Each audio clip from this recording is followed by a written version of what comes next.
l'Association pour la réinsertion socio-professionnelle. Le plus grand problème des détenus, ce n'est pas lorsqu'ils sont en prison, mais lorsqu'ils sortent. Lorsqu'ils sortent de prison et ils sont envoyés, ils n'ont rien appris à faire. En conséquence, ils peuvent encore y retourner. Et c'est un gros problème social. Et c'est justement cette mission que nous s'est assignée. Et nous œuvrons activement pour que nous atteignions nos objectifs. D'accord. Maintenant, on va parler de votre feuille de route, parce que si vous avez beaucoup d'associations à votre charge, vous connaissez quand même ce milieu carcéral, vous avez besoin de travailler. On va parler de votre feuille de route pour l'année 2022. Vous avez au programme, par exemple, la construction des centres de réinsertion sociale des détenus. C'est bien cela? Tout à fait. Comment?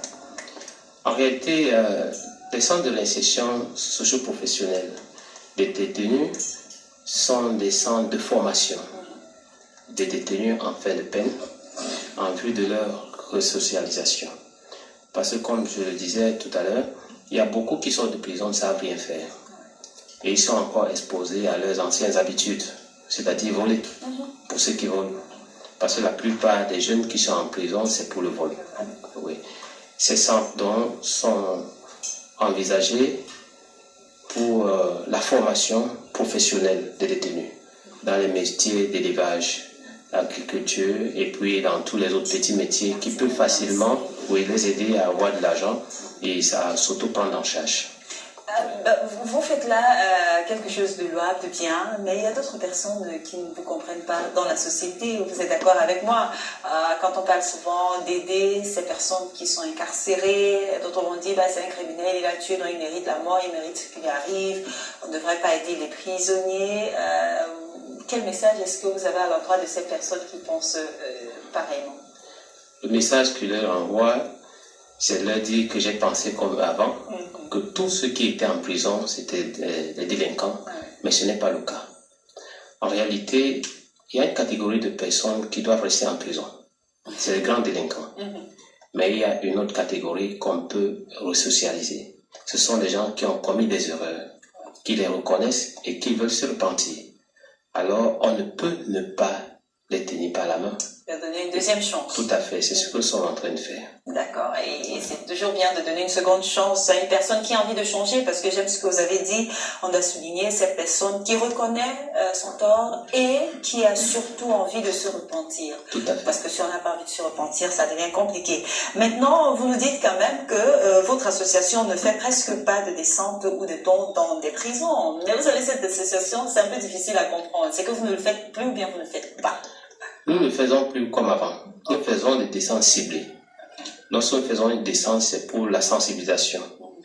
Parce que notre objectif, c'est l'extraction des détenus en fin de peine.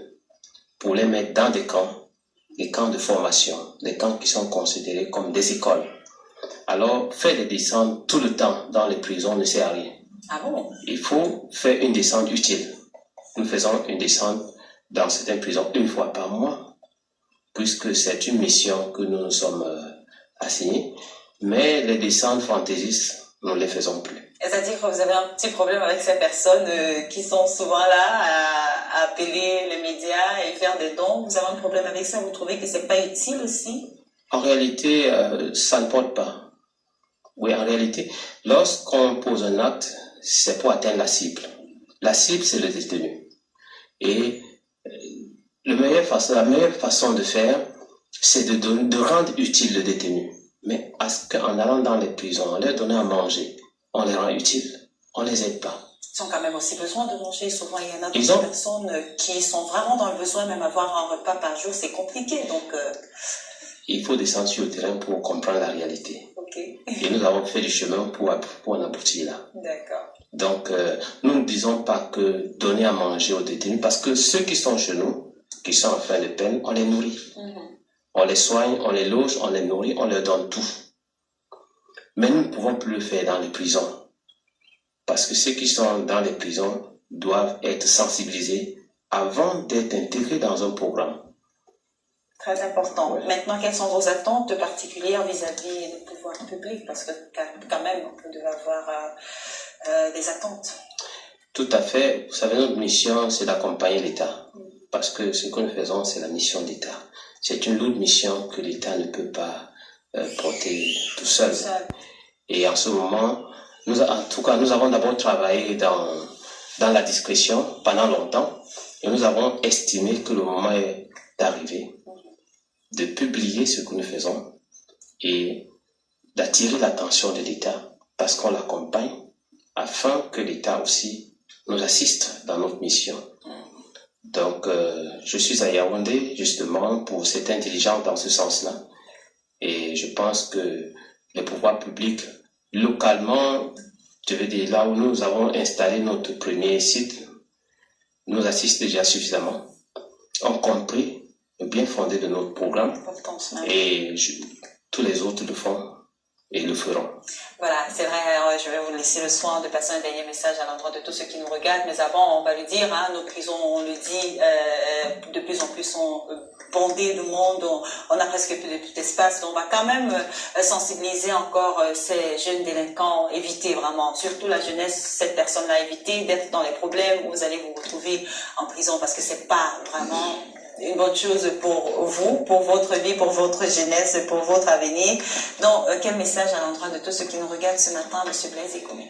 Le message que j'envoie à tout le peuple camerounais, à tous ceux qui nous regardent, c'est de revoir un peu leur façon de voir, de regarder le prisonnier. Le prisonnier. Oui. Tous ceux qui sont dans les prisons ne sont pas des délinquants. Et l'aide et l'assistance qu'on peut apporter à un détenu ou à celui qui est en difficulté doit couvrir le temps, doit s'étaler dans le temps. Une aide ponctuelle qu'on apporte à un détenu ne lui sert à rien. Mais lorsqu'on le rend utile, il devient autonome, il devient indépendant, là on l'aura aidé. Donc c'est l'occasion d'attirer l'attention de tous ceux qui font dans le social, d'essayer aussi de revoir les façons de faire, la stratégie. Merci infiniment d'être passé. Je rappelle, vous êtes le président de l'association pour la réinsertion des détenus au Cameroun et vous étiez là nous parler de vos activités. Et pour vous raccompagner en reportage dans la région du sud-ouest, précisément à Boya, avec notre reporter Aboubakar Abo. Et il a fait une descente dans la prison centrale de Boya pour la remise de dons, comme on le disait il y a quelques instants. On va regarder ce reportage et on se retrouve juste derrière pour la suite de votre matinale Cameroun Feeling.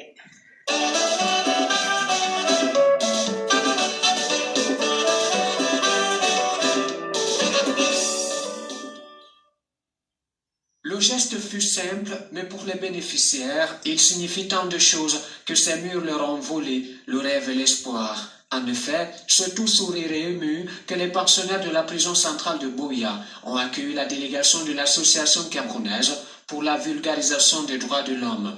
Ils sont venus les mains chargées de vivres et de produits de première nécessité, présents inestimables en ces lieux. C'est l'esprit d'humanisme que notre association ACAV a comme dans ses statuts.